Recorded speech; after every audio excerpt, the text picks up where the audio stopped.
আসসালামু আলাইকুম প্রিয় দর্শকবৃন্দ, আজকের ভিডিওতে আমি আপনাদের দেখাবো নরসিংদী রেলওয়ে স্টেশনের একটি ব্যস্ত রাতের চিত্র, যেখানে চট্টগ্রাম থেকে ঢাকাগামী একটি যাত্রীবাহী ট্রেন এসে থেমেছেন। রাতের সময় হলেও স্টেশনে মানুষের ভিড় ছিল চোখে পড়ার মতো। চারদিক আলোকিত বাতাসে ছিল এক শান্ত সুর। সুর থেকে ট্রেনের হুইসেল শোনা মাত্রই প্ল্যাটফর্ম যেন আরও ব্যস্ত হয়ে উঠল। যাত্রীদের মাঝে ছিল তাড়াহুড়া, তবু এক ধরনের শৃঙ্খলা। সবাই নিজ নিজ গন্তব্যে পৌঁছানোর উদ্দেশ্যে ট্রেনে উঠছেন। কেউ জানালার পাশে জায়গা নিতে চাচ্ছেন, কেউ আবার মালপত্র গুছিয়ে বসে পড়েছেন।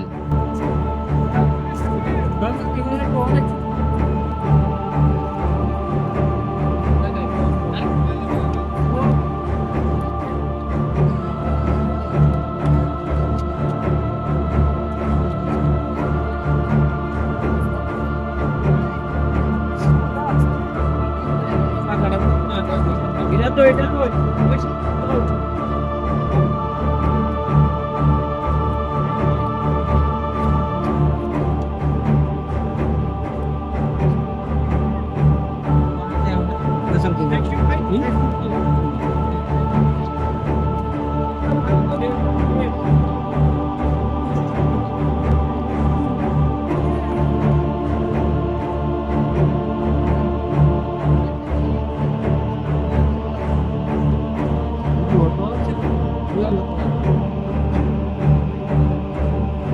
এই ভিডিওতে আমি ধরে রেখেছি সেই ব্যস্ততা, সেই বাস্তবতা, যেখানে রাতের নিস্তব্ধতার মাঝেও মানুষের চলাচলে প্রাণ ফিরে পায় নরসিংদী স্টেশন। রেল লাইন, ট্রেনের চাকা, আলোর আঁধারির মাঝে বেসে থাকা মানুষের ছায়া, সব মিলিয়ে এক অসাধারণ পরিবেশ সৃষ্টি হয়েছে এই স্টেশনে।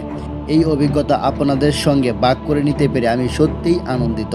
ভিডিওটি ভালো লাগলে লাইক দিয়ে উৎসাহ দিন এবং অবশ্যই চ্যানেলটি সাবস্ক্রাইব করে পাশে থাকবেন। আপনাদের মতামত নিচে কমেন্ট সেকশনে জানাতে কখনোই ভুলবেন না। ধন্যবাদ সকলকে ভিডিওটা সম্পূর্ণ দেখার জন্য।